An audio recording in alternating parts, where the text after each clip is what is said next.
This was a terrible situation for everybody involved. The grand jury of Onondaga County met yesterday and determined that all police officers at the scene, and in particular the two officers that discharged weapons, Syracuse police officer Kenneth Sheehan, a 6-year veteran of the Syracuse Police Department, and Sergeant Jason Wells, an 11-year veteran of the Syracuse Police Department, both were justified in applying fatal force to Mr. Smith. Go through the events of that day. First 911 call was received at 12:42 a.m. on the morning of September the 4th. Officers arrived on the scene approximately 2 minutes later. A second 911 call was received 4 minutes after the first call. Both callers, male and female, indicated that they had observed an individual with a gun behaving in a threatening manner. At 12:48, the suspect, later learned to be Stephen Smith, is observed running towards Sunoco on Officer Sheehan's body-worn camera. Officer Sheehan, seconds later, calls out, "Guy with a gun," and then we'll see what happens after that. These are statements provided by the first caller. The statement speaks for itself, talks about the individual behaving erratically, having a gun, and posing a serious threat to individuals in the area. The second eyewitness gives a similar description of Mr. Smith acting in a threatening manner. For perspective, and again, you'll all be provided copies of this PowerPoint. This is the area showing State Street and the Sunoco station. The area where Mr. Smith eventually holed up is shown here. I describe it as a fenced-off dumpster area. This is where many of the shots were fired. This is that Officer Wells's vehicle, or no, that's Officer Sheehan's vehicle circled? Correct. Correct. The larger blue circle shows where Officer Wells was. He was armed with a department-issued rifle. Officer Sheehan used his department-issued handgun. And the smaller blue circle shows where Officer Sheehan fired his pistol. Yeah. This is the perspective of Officer Wells' vehicle. The orange snow cones show shell casings discharged from Officer Wells' rifle. That's the area where Mr. Smith was holed up. There's a screen there to not show his body. And this is the body-worn camera of Officer Sheehan.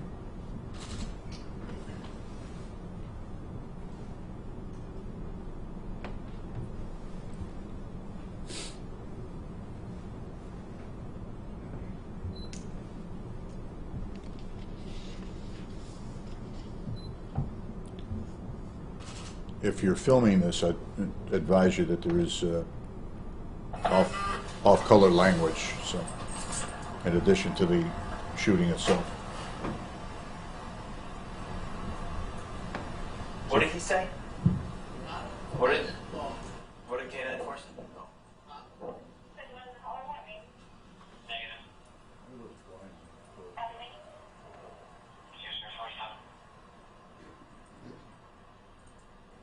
Huh? This guy? He always is. He always is.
Star AMR.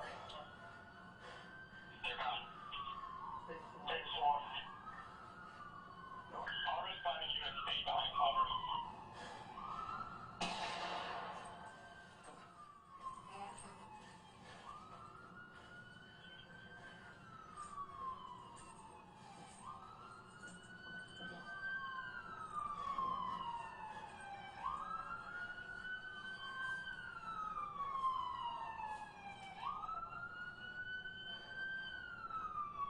Solo, I'm behind you, man.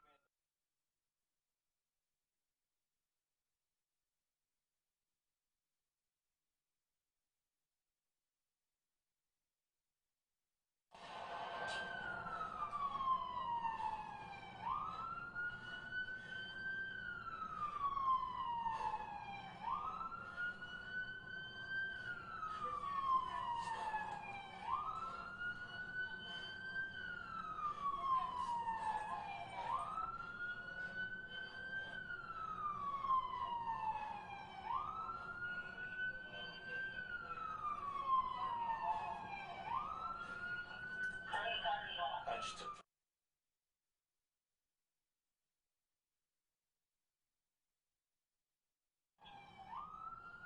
Keep going. I know you saw it, but to explain to you exactly what you just saw, multiple commands are made to Mr. Smith to drop his gun. At 12:49 and 54 seconds a.m., the first shot is discharged from Mr. Smith's handgun. There is no return fire from the police. 21 seconds later, he discharges the second shot from his handgun, and 2 seconds later, Sergeant Wells discharges 10 shots at Mr. Smith. 15 seconds later, Officer Sheehan requests an ambulance, is advised that it's already on the way. At 12:50, 43 seconds a.m., Mr. Smith discharges a third round from his handgun. No return fire at that point from SPD.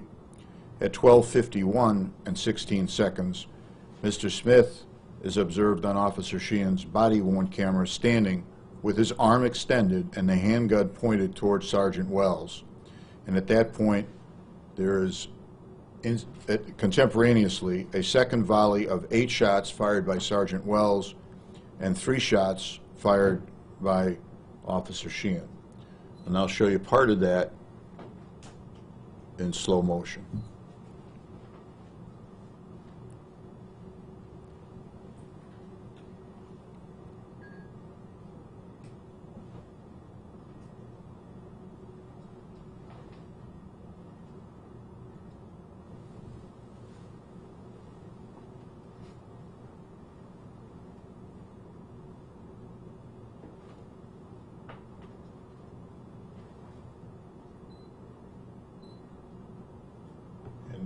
Unfortunately, at that point, you can clearly see Mr. Smith is extending his arm with a handgun. This is another body-worn camera of Officer Cordero.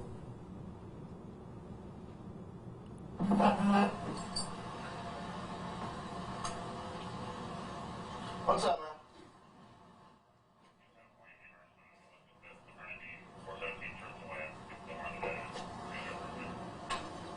Did you guys call?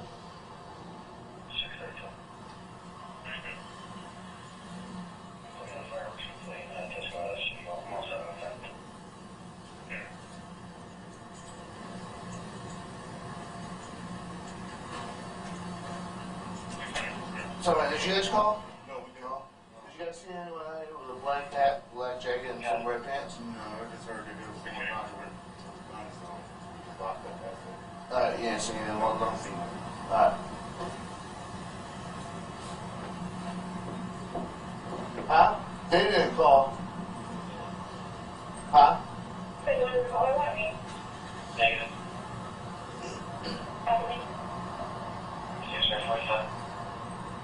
That guy's tweaking. So that guy's fucking tweaking. Yeah.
And then again,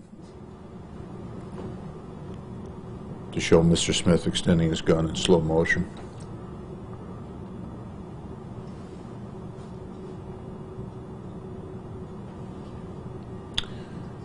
This is a 6.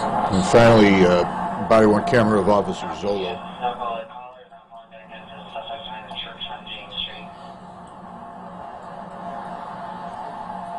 Copy. It's your number.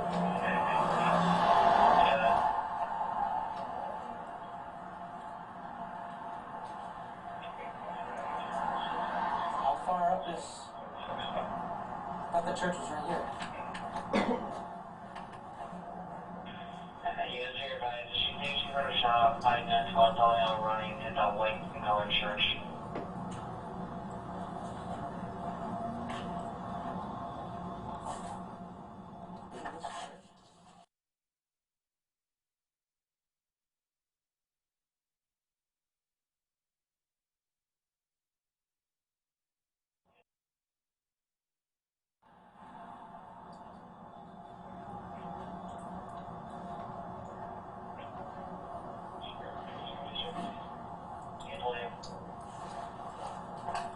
That was a gun.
Here's a sketch of the scene that was done by the police. So to review, there were 24 shots fired that morning. The sequence was, the first shot was fired by the suspect, Stephen Smith. The second shot was fired by Stephen Smith. 10 shots were returned by Sergeant Wells. The third shot was fired by the suspect. When he came out from the dumpster area, brandished his handgun and pointed at the police. Sergeant Wells fired 8 times, and simultaneously, Officer Sheehan fired 3 times at the suspect. The autopsy was performed by the Onondaga County medical examiner, and the cause of death was multiple gunshot wounds and exsanguination as a result of those wounds. The majority of the wounds to Mr. Smith were caused by ricochets. He was surrounded by 2 metal dumpsters. There were actually 3 shots that went from muzzle of weapon to the body of Mr. Smith. Again, another scene diagram done by the forensics units at Syracuse Police Department. And again, to remind you, you all get copies of this. This is Sergeant Wells's vehicle, position where it was at the time of the incident. And you can see there very clearly that one of the shots discharged by Mr. Smith struck the vehicle in close proximity to Sergeant Wells. Close-up of that shot. Trajectory analysis pointing back towards the dumpster area, again indicating that it came from Mr. Smith. This is the area, the dumpster area, where Mr. Smith had secreted himself. There were 3 casings recovered from the weapon that he illegally possessed. On the right is the handgun. It is a Haskell .45 caliber automatic. ATF records have traced it back to a pawn shop in Louisville, Kentucky, where it was sold on June 6, 1994. And then again, the gun was pawned and resold on March 26, 1999, and finally sold at auction on November the 10th, 2008 in the state of Kentucky. And ATF is still trying to trace where the gun has been for the last 12 years and how it wound up in the hands of Mr. Smith. The autopsy, as I indicated, pointed out a number of wounds to Mr. Smith. Perhaps as importantly, or maybe more importantly, Mr. Smith had cannabinoids and frankly, a astronomical amount of PCP. The toxicologist indicated that it was, quote, off the charts. In fact, the level was so high that it was beyond their ability, their scientific capability to measure the level of PCP in Mr. Smith's system. I'm sure that the questions will be asked, was this suicide by cop? I have no idea. Circumstantially, I could make a case that it was, but at that point, it becomes irrelevant. There's no indication of Mr. Smith's motivation.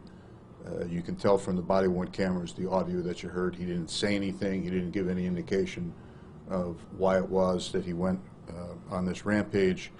But again, you know, you folks have been around long enough and covered people under the influence of PCP. These are the projectiles of some significance. This is a projectile from Officer Sheehan's gun that was recovered from Mr. Smith's liver. And this is a fragment that was recovered that caused a great deal of damage to Mr. Smith, and the medical examiner is unable to determine from which weapon that fragment came. Be happy to take any questions that you have. I think a lot of times when people hear about this happening and they don't actually see Right. the result of the body-worn camera, the stories tend to do the telephone game. It morphs, it changes, and you get kind of a skewed version of Yes. it. Having this, it gives a clear indication that this wasn't just them running up and just blowing shots at them. But Yes. that they actually waited, he fired first. Yeah. I mean, we used to be able to solve crimes 5 years ago before we had body-worn cameras, and for a couple of centuries before that. But they are not essential, but they are nice to have. We live in a different climate. When I started my protocols regarding officer-involved shootings, and we've had 6 since January the 1st. We usually have maybe 1 every other year. Now we've had 6. I don't think that that's just a spike or just a coincidence. I think there's a national malaise that we're suffering through lack of respect and decency regarding law enforcement. And I think when you look at that, and I understand the emotions of families. I made it very, very clear to Mr. and Mrs. Smith that I was not in any way attempting to argue with them or attempting to convince them that their son was a bad person. They made some comments to the media, so I deviated from protocol and I actually met with them and showed them this evidence several weeks ago. And it was not something I enjoyed, certainly not something that they enjoyed, but it was sobering because we hear things, well, you know, he wasn't armed. Well, he was. Well, he didn't fire first. Well, he certainly did. Well, his gun, you know, his gun was empty. No, it wasn't. He had one round in the chamber ready to discharge and 3 more in his clip. And again, whatever motivated Mr. Smith, he took that with him to his grave, but criticism or rancor directed at these officers would be grossly misplaced. They saved somebody's life that night and sadly had to take a life to do that. I guess one of the other issues is that there are some people that were commenting about this that mentioned this severe number of bullet holes in there. But I guess from where you can see, he wasn't really in a location where there was a clear shot. He was behind dumpster, in between them. That would indicate why it took so many shots to kind of deal with the situation. Yes, and again, once he discharges that weapon, for lack of a better phrase, all bets are off. It then becomes a life and death struggle between him and the officers.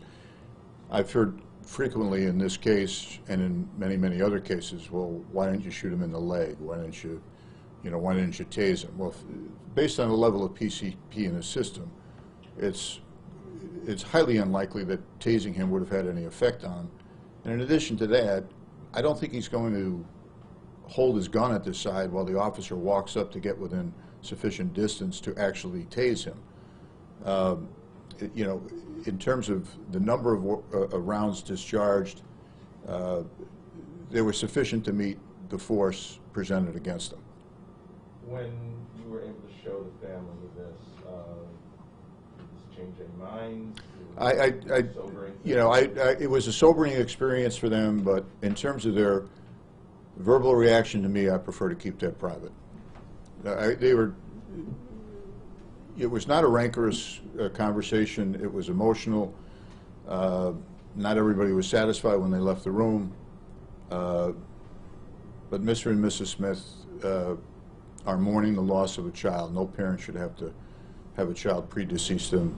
They are very decent people, as are Mr. Smith's maternal grandparents. And, Officer Sheehan and Officer Wells, Sergeant Wells, are very, very decent people as well. So you say we've had 6 officer-involved shootings this year. I look back over the last few years, and the city of Syracuse, even before your time, hadn't prosecuted an officer in an officer-involved shooting. Have you ever prosecuted an officer? Am I missing something? Have you ever prosecuted? Involved in a fatal shooting? Mm-hmm. No. So your job is to report facts, and that's a fact.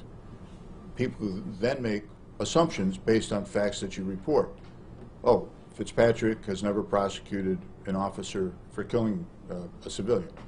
Ergo, Fitzpatrick sucks, and we need a new DA, or we need to do something, or we need special prosecutors, because special prosecutors don't deal with police. Only real prosecutors deal with police. So we'll have special prosecutors do these cases, and then we'll wait 18 months to get a result on something like this while the officers are, on paid leave.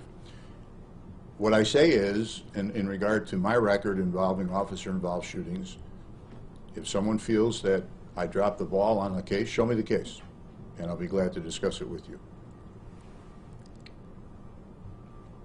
Anybody else? Can I ask one off-topic question real quick? This is